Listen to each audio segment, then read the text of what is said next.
One, we are going to call this meeting to order.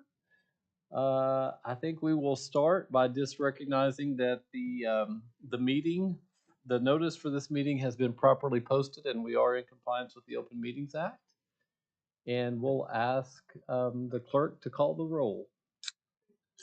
Here.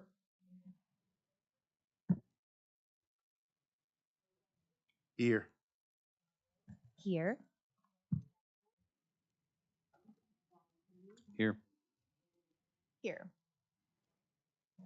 Fantastic. Seeing a quorum, we will stand for the Pledge of Allegiance. Attention, salute, pledge. I pledge allegiance to the flag of the United States of America and to the republic for which it stands, one nation, under God, indivisible, with liberty and justice for all.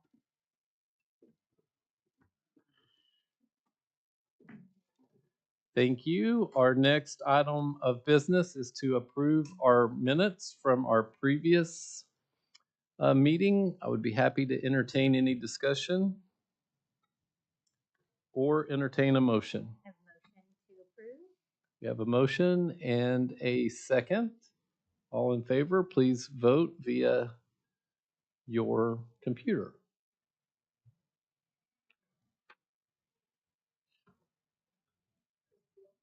Aye. Aye. Aye. Aye. Aye. So just for clarification, will we be voting electronically or both? Okay. Perfect. Makes Perfect. sense. Perfect. Yes, of course.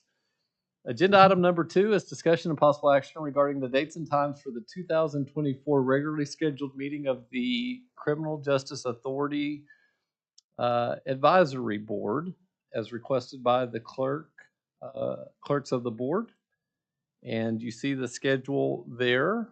We'd be happy to answer any questions or entertain a motion.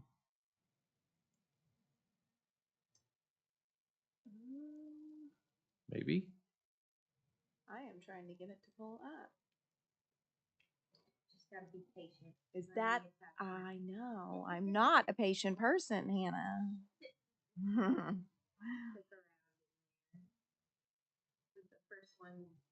The first meeting being January 10th. Thank Still you. Wednesday meetings at 11 a.m. At a, The That's changed, but still Wednesday. yes. Oh. So let me the time has changed. thank you for this and let's make sure that we're all on the same page because Pastor, I know you've got this could pose a little bit of a challenge in speaking with Sharon um, at the clerk's office. It appears, and we ran into this only one time, I believe, but from time to time there are other meetings that are taking place at 9:30 on Wednesdays, and generally if there's a meeting in here, we would go across the hall, but we ran into a situation where there were meetings scheduled in both locations, and that will happen again this next year. And so Sharon had recommended, in looking at the schedule for all of the meetings that would take place at the county, that Wednesdays are still the best date, but 11 a.m. would be the best time as opposed to 9:30 a.m. And I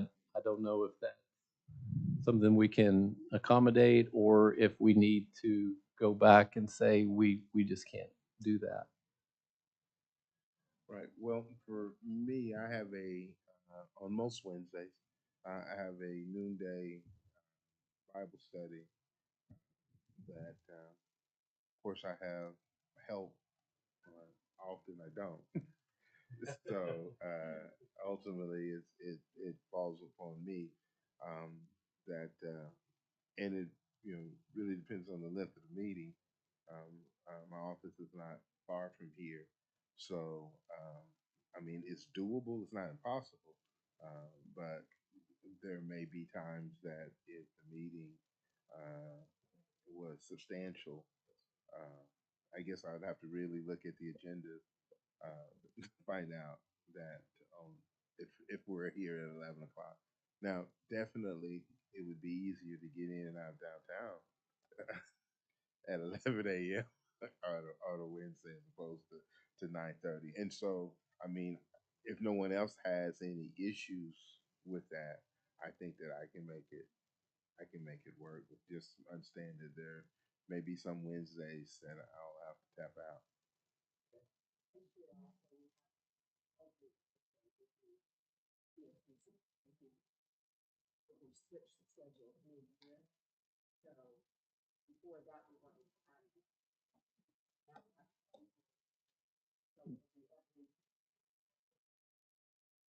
At 9:30. Yeah. So I think that's what Sharon was trying to communicate with me, this additional meeting of the Board of County Commissioners is at least on paper scheduled to meet every Wednesday at 9:30 a.m.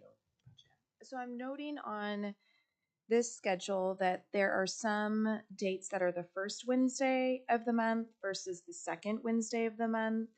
And I don't know if that is just because of the schedule for this room, but I for sure have a standing 11 o'clock on the first Wednesday of every month, and I would not be able to be here.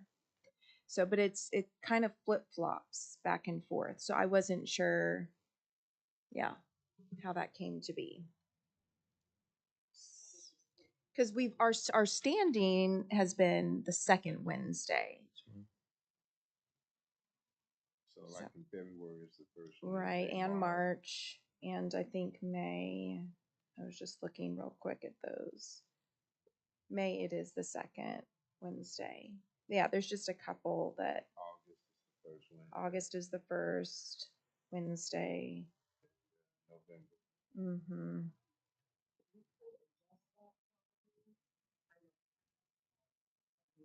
Okay.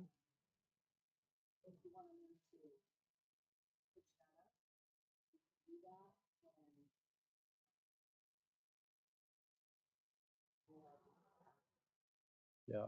If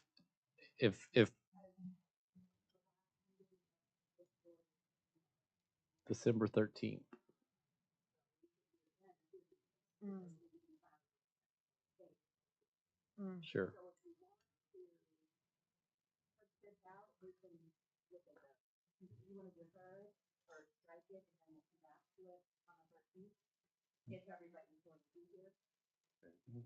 We can, Maybe we just make move to schedule it for the second Wednesday upon approval of the meeting room calendar, and then so if it's doable, then it's done. so I'm hearing don't let me rush us through this, but I'm hearing the motion to amend the proposed schedule to consistently have our CAB meetings in 2024 take place on the second Wednesday of each month at 11 a.m. pending availability.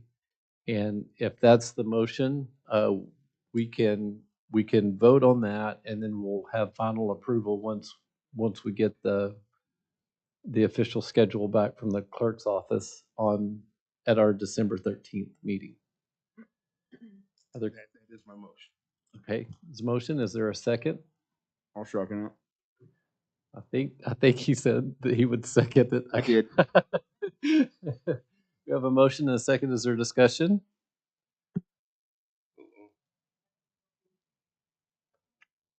I'm just waiting for the motion. Pastor Douglas, you want a motion on your screen? Oh, okay, my bad.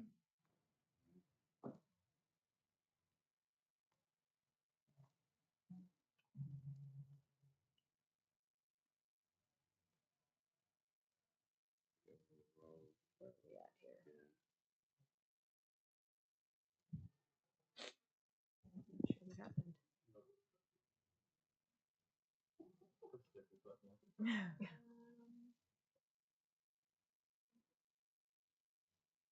Hmm. I don't know why that's Yeah. so small. Yeah. It's like squishy. This one. Yep. And then you have to go to, oh, motion on that. There you go. Okay, now we have a motion and a second. Did the second? There we go. Okay, now we can vote. Yes. Yes. Yes. Yes. Yes. The motion passes. Agenda item number 3 is discussion and possible action regarding a report from the focus groups inside the Oklahoma County Detention Center. Give me 2 seconds and I'm going to pull this report up to share with you all.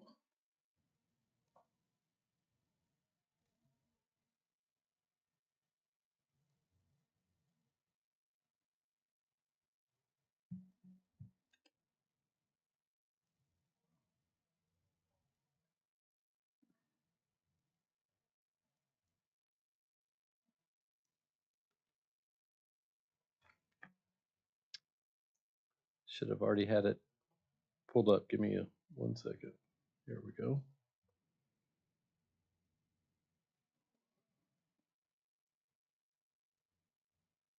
Maybe.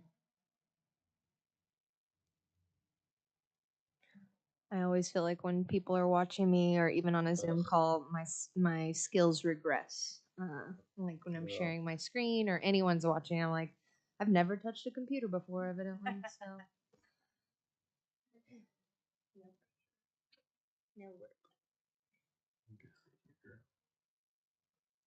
Okay, here we go. So, Leslie and I had the opportunity to visit the Oklahoma County Detention Center, and this is the feedback that we received. Well, hold on, let me make sure I'm in the right. Been keeping track of these, so I think I'm in the wrong. I'm going to find it.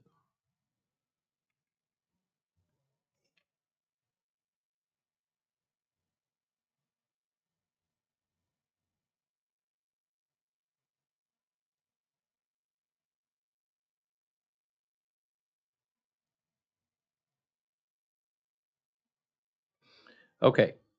Well, I've got lots of focus groups and none of them in the right place. Okay, I have to find it. Make sure I get the right one.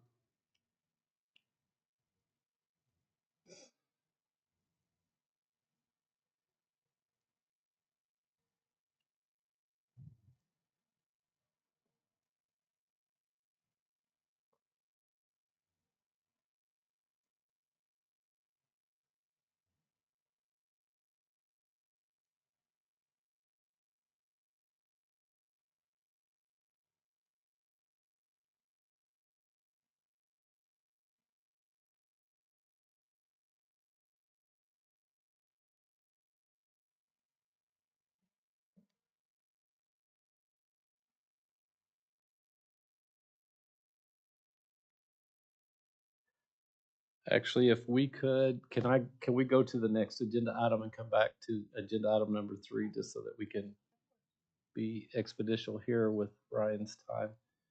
Agenda item number 4 is discussion and possible action regarding the monthly report from the Oklahoma County Detention Center. Mark, you're recognized. All right, thank you. Thank you.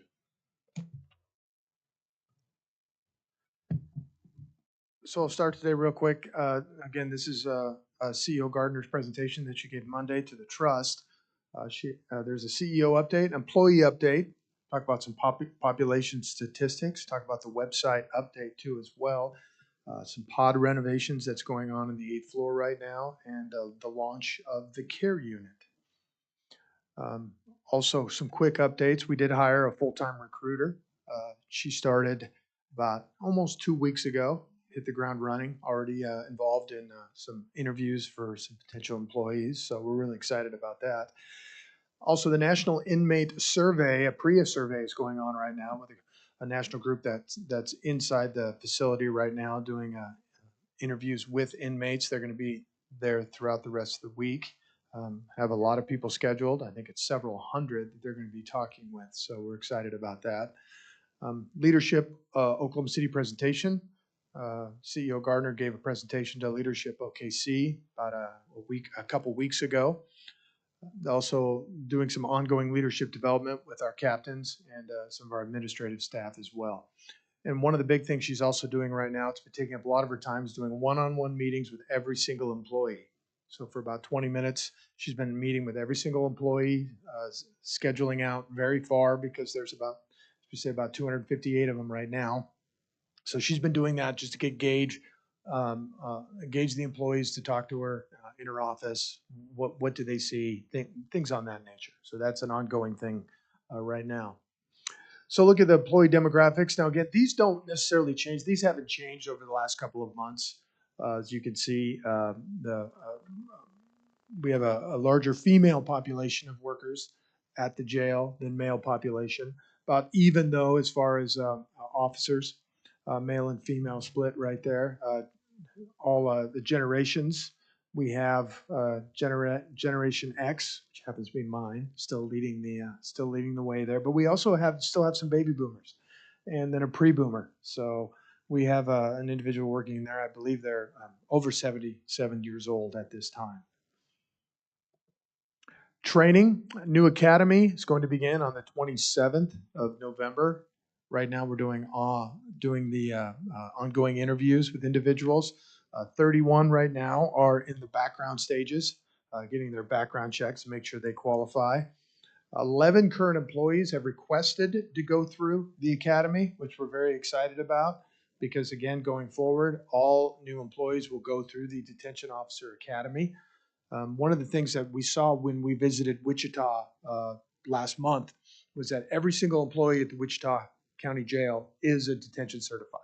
So that's what we're trying to get to. So you may be clerical, but you are going to be designated as a DSO, which means that you are not inside the facility doing the detention officer duties, but you have the ability to do that if we need assistance. You can go grab an inmate, you can serve food, you can work with MedPass. Before, if you're just a clerical status, you cannot do that, but going forward, we will do that. Let's see. Last graduation that we had a couple weeks ago, which is the biggest one of 2023 we had, 13 detention officers came out of there, 7 detention support officers. I believe it was about 4 or 5 individuals already worked at the facility. It's clerical, and now they're going to be detention support officers. So we're very excited about that. Medical ORs, we identified 22 individuals this last month to try to get them released. 0 were sentenced. 2 bonds had been set over 150,000. 5 bonds between 11 and 50,000. Now, most of those were charges classified as violent charges. 3 charged with sexual offense. Now, we were able to get 10 that are no longer in custody. 2 were granted. Now, 8 were released by other means. This is something we've done a few times over the last couple of years, listing the top 10 charges that are individuals being held in the facility right now. Number 1, charge or carrying possession of firearm by a convicted felon. In the last couple of years I've worked there. That seems to be the number 1 charge. Most common is that one right there, followed by possession, controlled substance, and then of course hold for other agencies. A lot of that seems to stay the same over the last couple of years. Daily head count, we were as high as 1579 and as low as 1367. This morning, I believe that number before I left was right around 1380. It's gone up and down up to 1400 earlier this week, but it's been going down over this week. And that usually is the case throughout the week until you get to Friday. And then it'll usually go back up through the weekend depending on how many individuals are brought in. Special housing, this has stayed the same, except DOC sentence has gone down a bit, which is good to see. I believe it's about 129 individuals are at the facility that are already sentenced to DOC. We've had as high as up to 200 a couple months ago. So now hopefully There's a big effort to get these out through DOC, being able to take these individuals. They do 2 different runs every single week to get males and then females. All the females go during the week that they are sentenced, and then males have to wait because that's usually the largest population, and then they just go get on the list. Current population, again, 1381 is about, this was the Monday's number, but this is about what we have right now. 1662 on November 6, 2022. So a year ago, we had just over 1626, so about, my calculations, almost 250 more than we do now. So that is a good thing. Female population makes about 13% of the individuals in here. Now, when you look at the bond amounts, 272 of the individuals have a $10,000 bond or less. 23 right now are between 500 and 999. Now, again, this stat was done on the first of the month, which was last week, and so that number could change dramatically with the 500 to 999.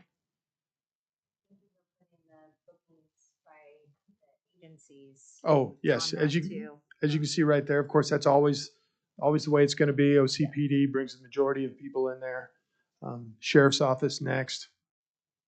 And then, of course, Edmond, Del City, OHP, Midwest City, and then all others is about 10% there. And of course, when you look at the veterans too, the veterans, the self-reported as veterans, about 33 currently right now. Homeless, listed, again, that's something that they list when we ask them if they're homeless or not. 60, again, 129 JNS, judgment and sentence is what that means. And then 190 individuals that are age 50 plus, and 17 of those with a bond of $5,000 or less. Populations trend, July 2020 to 23, it still continues to go down. Average days detained of 128 during that time frame. And the long hold population is anyone over a year. There's 144 individuals who have been held at the facility just a little bit over the year, which is a variety of reasons, maybe continuations. And some of those individuals too were sentenced, but when you're sentenced to county jail time, it's usually never over more than a year. And then 1,267 held pretrial. Now for our website, if you've noticed, I don't know if you've gone to it, but we did redo the website. There's still ongoing, I hate to say issue, but an ongoing, yes, well, we got it up and running. It's been they've been working on it for a long time, so now they're going through some of the issues we're finding. You obviously find things all the time when you launch those things. I think myself, I find a few typos. Had them replace those typos too as well. But some good news. So online jail tracker is connected to the site. That's something where mainly used by the media. We'll go to it, get mugshots of current individuals. That hadn't been working for a while. That was just simply an issue with when you change sites, you need to change IP addresses, when you change servers. So that information had to be given to Jail Tracker to have them set it up. So then it works through our system. Last night about 5 o'clock, I received a call that it's now working. So it makes my life a little bit easier too with the people requesting booking photos. But you can apply for the application, apply for jobs right on the site now. Makes it much easier. In fact, once we hooked it up within 5 minutes, Michelle Mineta received an application right away. Wow, great. Part of it is still rudimentary. It's not where we want it to be, but they are working on it. Our IT group is constantly working on it to try to get up to that point of where we want it to go. So we're very excited about that. We really like this better look, and I think it's going to be much more. It's going to be easier for people to navigate once we get everything done. Here's a pod renovation, the 8th floor. We shut down the 8th floor. With population management, we were able to shut down the entire 8th floor. We're starting on, this was 8D. So you can see a couple months ago, we showed you some of the pod renovation on 4th floor. This is the same thing we're doing right now. So they have all the new mattresses that are out there. They're going through and painting the walls, going on the inside. As you can see, sealing the floors, sealing the walls too, the walls that are on the outside that make it, that with a moisture vapor or barrier is what it's called. So hopefully it'll contain the moisture coming through. But half, I think the bottom tier is done, And then they're starting to work on the top tier right now. Don't really necessarily have a timetable for this. It usually takes about 4 to 6 weeks per pod. And so, but they've been kind of doing some of the other ones too as well. Prep work in one, painting in the other one. We're utilizing some of our the detainee staff that work as orderlies, and then also our maintenance crew as well, and our safety department as well. So hopefully we'll be getting that done here by towards the end of the year. We'll start on the next area. I think we're looking at maybe March. We'll be done with the 8th floor. So that's very exciting. Again, here's some more. That's where the shower area is. Trying to get it more like, there's really no light in that area. You can see there's just one light. And so by doing the paint too, it also increases the foot candle capacity. So then that way you do have more light in that area. And again, they've started on you can see on the top tier, you can see one is done. And then there's another one on the far right that hasn't been started yet. So that's kind of the difference between the two when you get going. Care unit has been launched with Lieutenant Crystal Ross. We're just starting to, it's just up now. What the care unit is doing, it's a dedicated email, phone, and online form to Crystal Ross, who now has her office is right now at the front. When you walk in on the right-hand side, that's where her office is. This is going to create a connection between families and their loved ones who are incarcerated there. Provides them a reassurance to families their loved ones' needs are being met, assists with addressing quality of life concerns, and also provides resources. We understand that sometimes people come into the facility, their family members on the outside have no idea, they've never navigated the system. They don't know how to talk to them, they don't know how to send them anything. They don't maybe know, how do I get a hold of the courts? What do I do? So those are the things that she's going to be addressing. Or they may have some types of urgent medical needs that we may make the medical staff aware of. Maybe they need to bring in medication. This is all aligned in order to make sure that there's at least somebody other than just a phone number that can at least help with that situation and make sure those needs are met. And that's been up and running for about a week now. Mark, And- can I ask a quick Yes. question about that? This is so fabulous. Chris and I had the opportunity to learn a little bit more about it from Director Garner. My question is, has this been publicized? So yes, we are working out. We talked about it so the first time it's been publicized was last Monday, on Okay. Monday in the trust meeting. Okay, And so they are working on all of making sure everything's up. sure. We don't want to go and start really telling everybody about it if the email system maybe doesn't go through, because we are also right now in the midst of doing the upgrade, the system upgrade. Should be completed by the end of this week. We've been transferring all of our systems from the county to our own server, to our own system. Usually before, when I'd log in on my computer at my desk, it goes to the county. So if I have an issue with that, I need to call the county. So now everything is now within our system. So then it doesn't live outside the system. That's an ongoing issue right now. They've been going around fixing computers. You have issues here and now. Somebody will call, my internet's down. This is my jail tracker's down. So they're fixing those one-on-one right now. But that was 2 weeks ago. We had that issue when they started changing over the weekend when all the computers went down in the receiving area. So they started doing, it was taking longer to get people booked in and get booked out. So we were doing a lot of that on paper at the time. So a lot of those issues are still being sorted out right now. Then hopefully we'll go forward with more publicizing, understanding. We've done a couple media stories on it too as well in the last week. I think it was last Friday we did one as well. And so those are things that we're going forward. We're going to be really pushing that too on our website and through social media as well. Great. I think it's just positive publicity, right? Yes. This is such an encouraging direction forward. So Yeah, it gives people at least a person that they can Yes. go to and ask questions. And Lieutenant Ross is the Oh, sweetest human amazing, ever. So- amazing. Yeah. And she's Yeah. badass if I might. Yes. Yes, absolutely, absolutely. NCIC, those are the communication network. They're the ones that took over the phone system.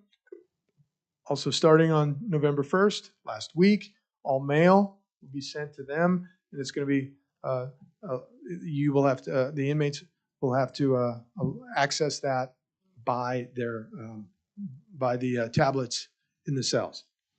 You still get legal mail, and there's going to be other mail that's still going to be coming in that will be dealing with that. But everything is migrating towards going straight to the iPads, the tablets.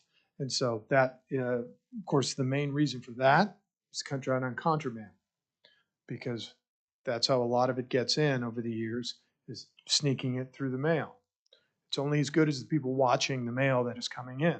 And with new technologies, new sprays, we've found spray on paper before, a meth type spray, a fentanyl spray. Sometimes they put it on the back of stamps.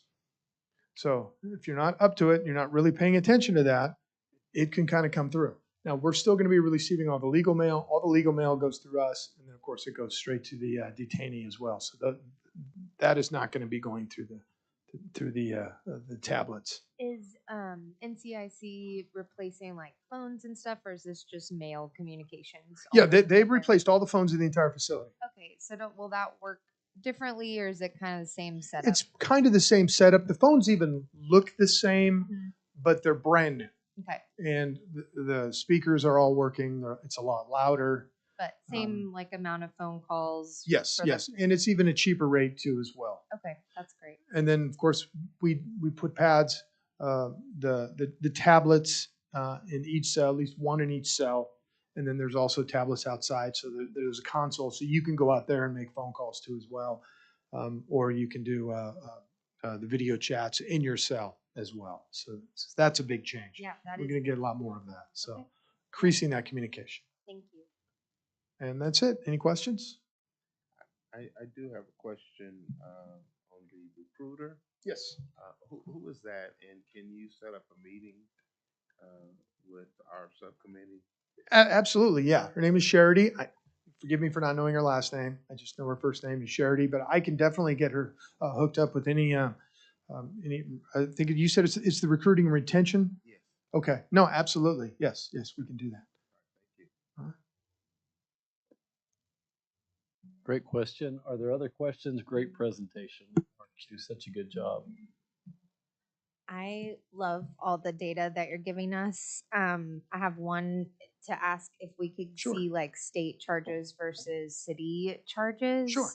And that might not be easy to do with, it seems like it might be case by case, et cetera, or based off of OKCPD's determination before they even get to you all.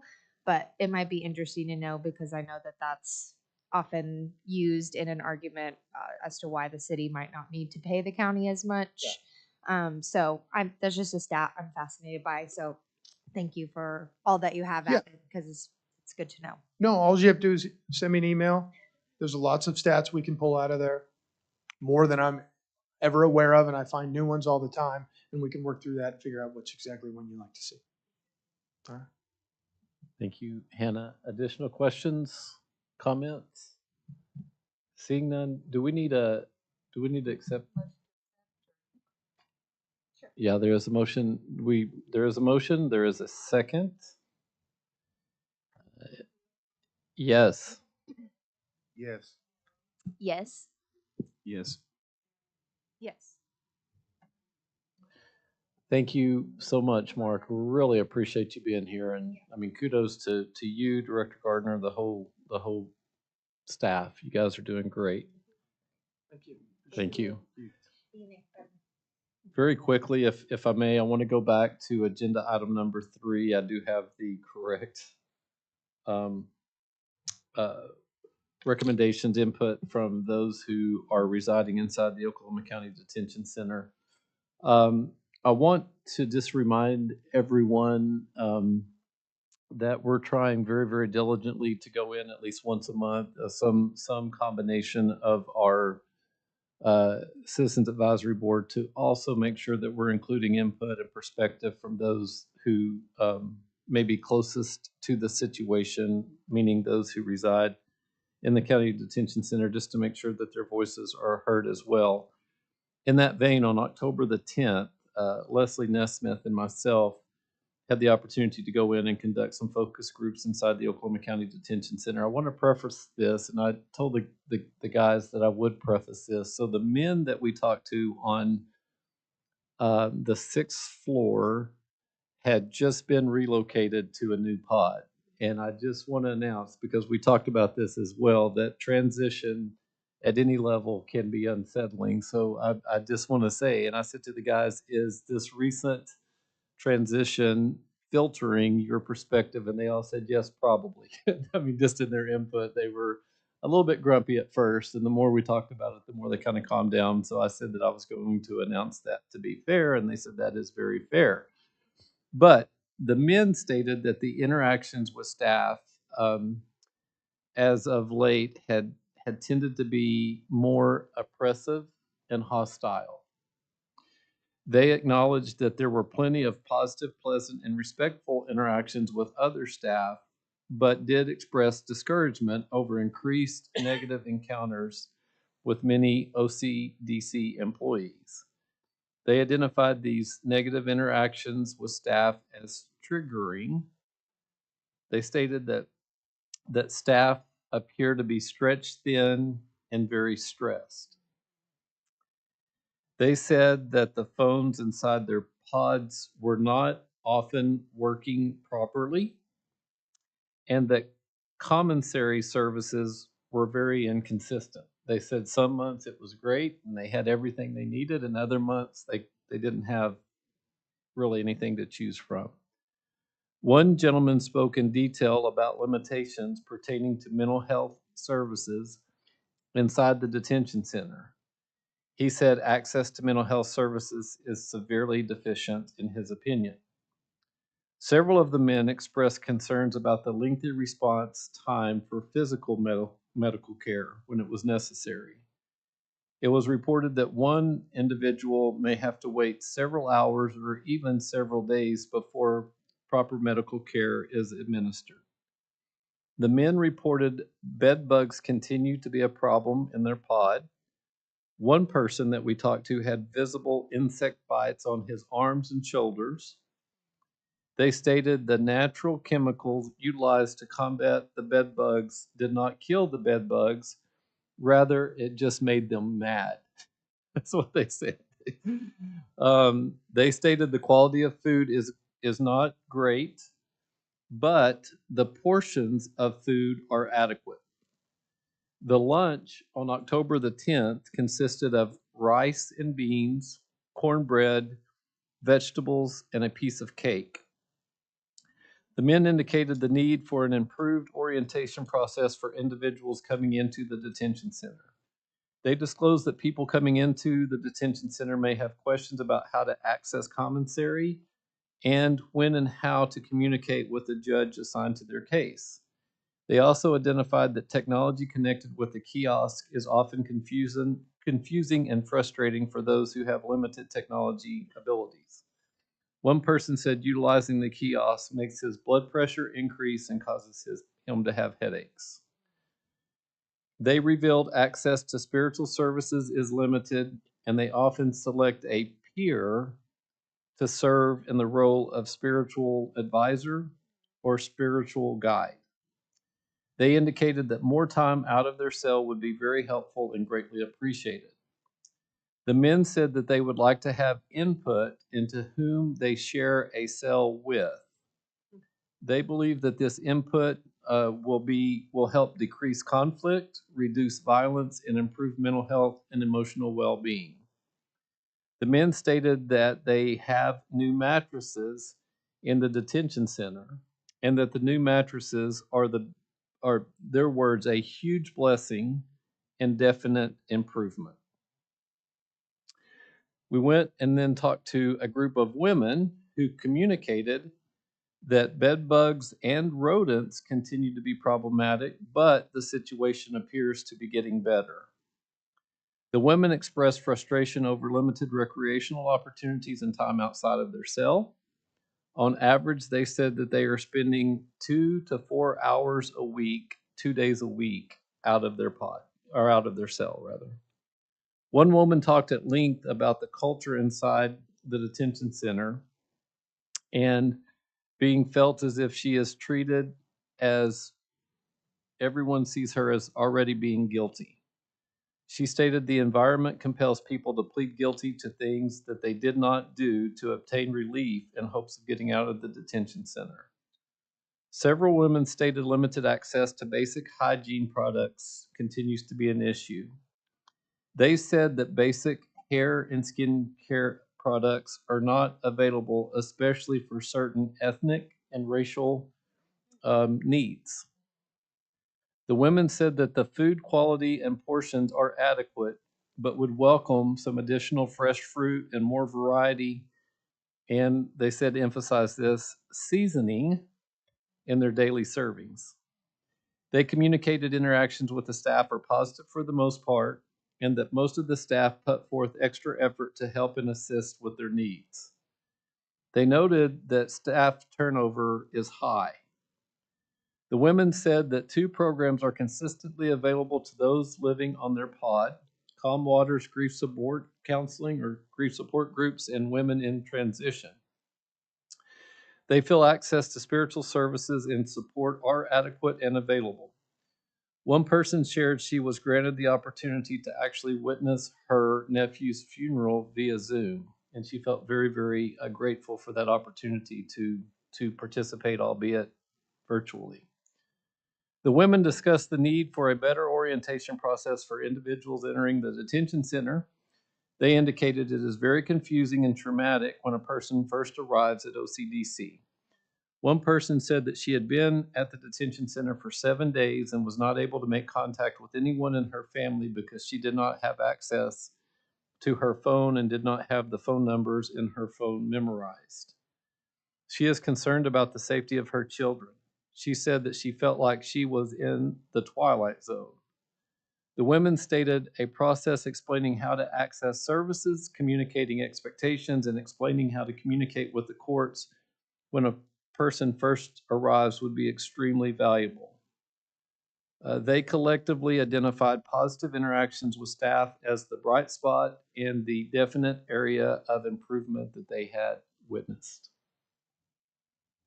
So that's the report from October the 10th. Happy to answer any questions. If not, do we need a motion to accept the report? There is a motion and a second. Yes. Yes. Yes. Yes. Yes. Motion passes. Agenda item number 5 is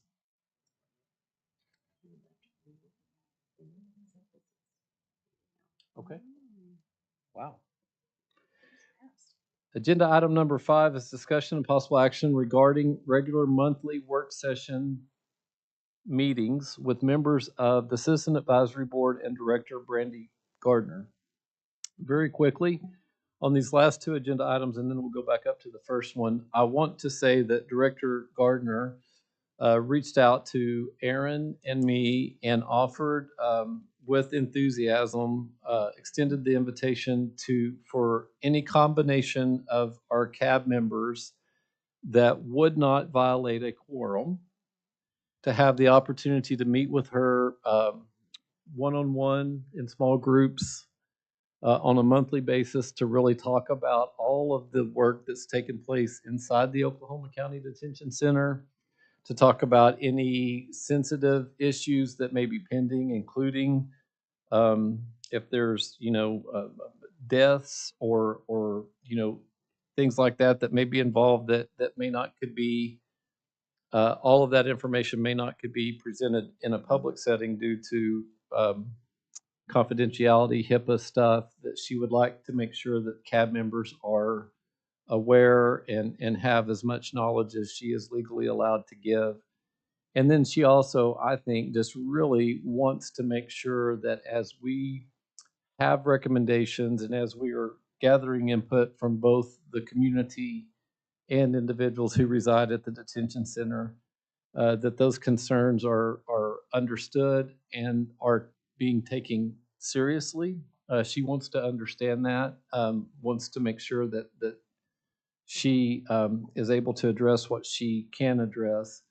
And then the other thing, there has been some tremendous work. Ryan, you were a part of this. Hannah, you were a part of this. But there's been some tremendous work from previous working groups affiliated with the trust in trying to seek improvements. Director Gardner has taken note of all of those recommendations and is actually working through a pretty methodical process of addressing everything that can be addressed. Recommendations that may have been made from previous groups that may have some challenges or just like logistically may not be as feasible as the group might have originally thought.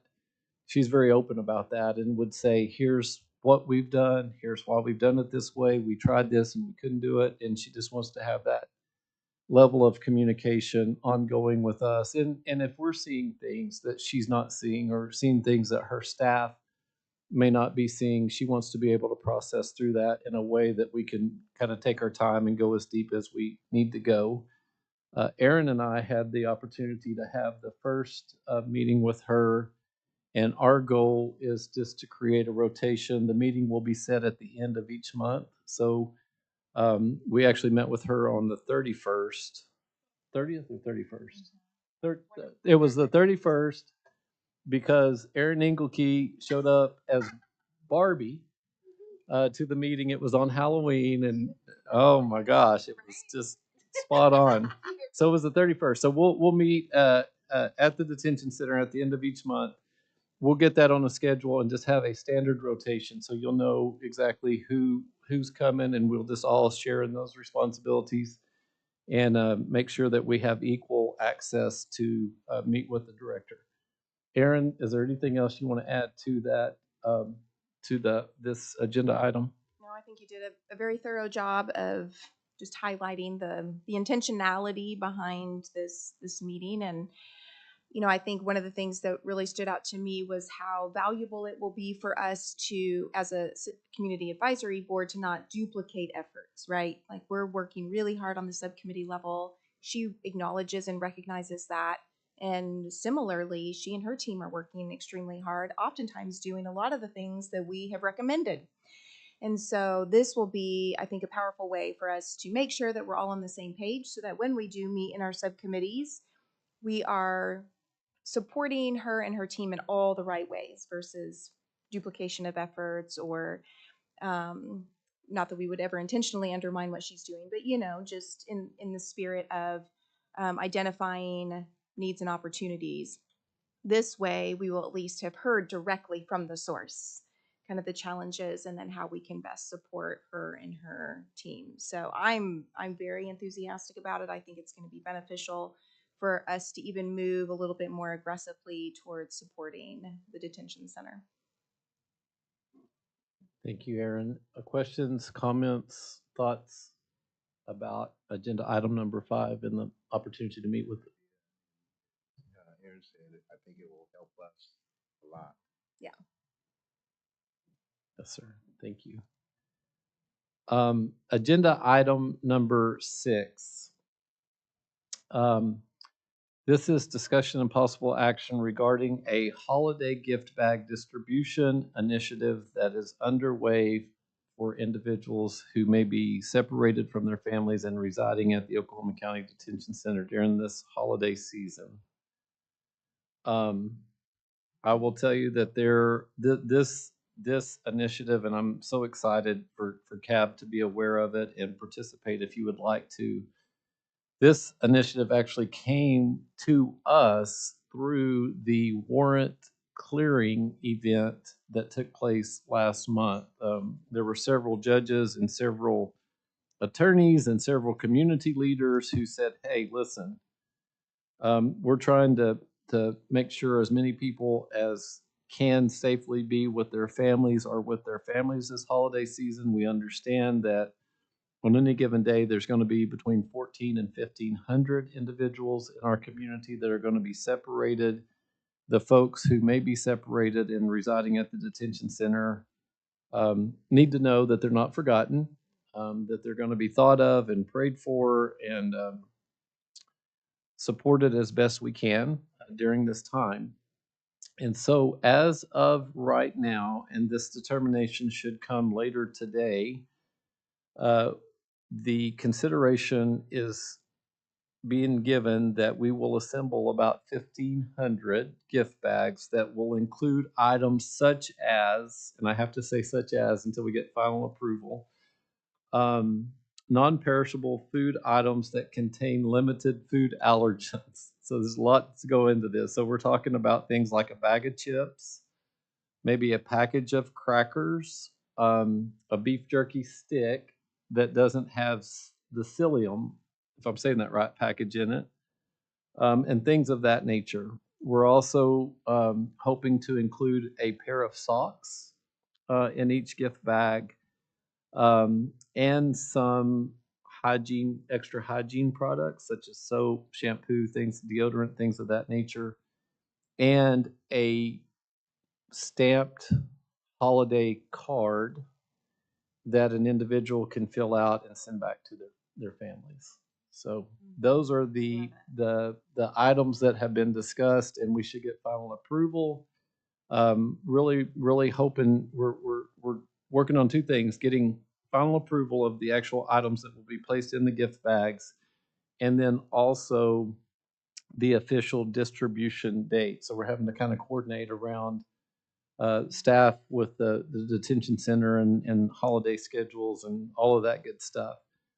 Be prepared that as soon as we get official approval on these items, I will be communicating with you first, just to make you aware. And as CAB members, if you would like to, and there's no pressure, but if you would like to be a part of the distribution process, that invitation would be extended to you along with several others in our community that would like to come in and be a part of that. So I think it's a really positive move. And again, kudos to the community leaders who really originated this idea, as well as Director Gardner and her staff for being super supportive. What day would the distribution be on, do you know? I don't know yet. That's what we're looking at. So it's the time is quickly running through getting away from us. But I believe that we're hoping to do this maybe the first part of the week of Thanksgiving. And if we can't get it done that quickly, we will be doing it in between Thanksgiving and the Christmas holiday. Now, are there need for donations for any of these things? There are, so we've just, in the spirit of full disclosure, we've raised about $4,500 so far for this project. And as soon as we can determine what can go in a gift bag, that will allow us to know where we're at in relation to having adequate resources. But yes, yeah.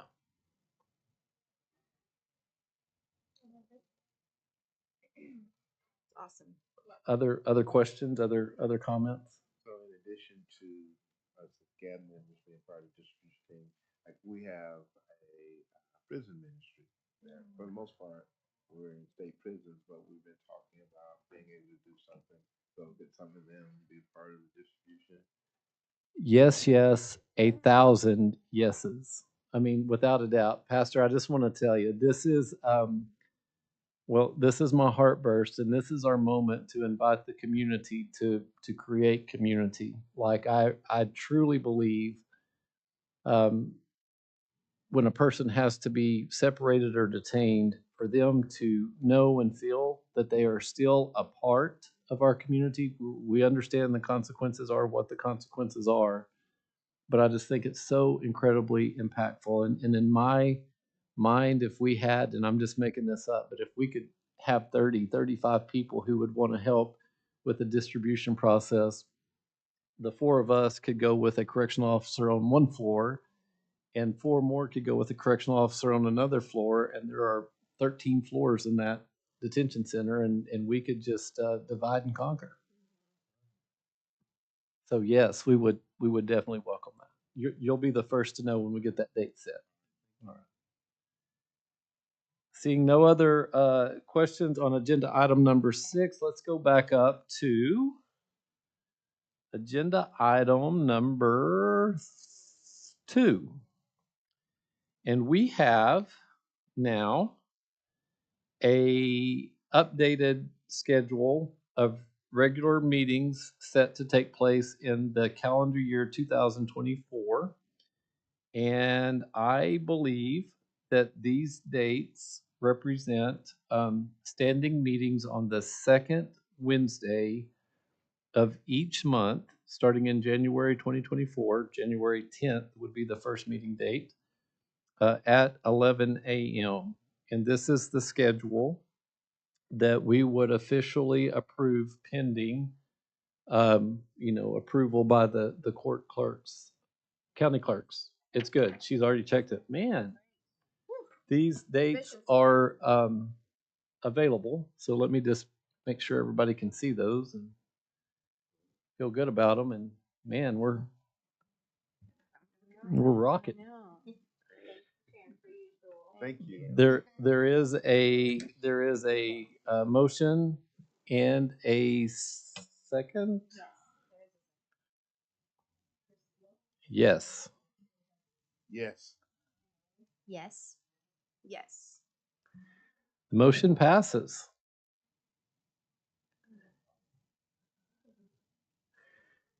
Okay. That concludes our agenda. I would at this time entertain a motion to adjourn. Oh, I'm sorry. Did I miss them? Oh, I'm sorry. You're right. Are there board comments, general comments, and or new business in front of the Systems Advisory Board? Aaron? Nothing for me. Hannah? I just want to say thank you to everyone here. As always, gratitude for this work that we're doing. So appreciate you all. Thank you. And appreciate everyone for what they do for our community. Yeah. Thank you. Thank you all. Everyone have a great Thanksgiving. We won't meet until December. December, yep. This will be our last meeting Time prior to Thanksgiving. Yes. That's right. Also, I see no citizens' comments. I didn't have any notification that any citizens had requested to speak. So seeing that, we'll move to the motion to adjourn. Yes. Yes. Yes. Yes. Motion passes. We are adjourned. Well done. Hey, hey.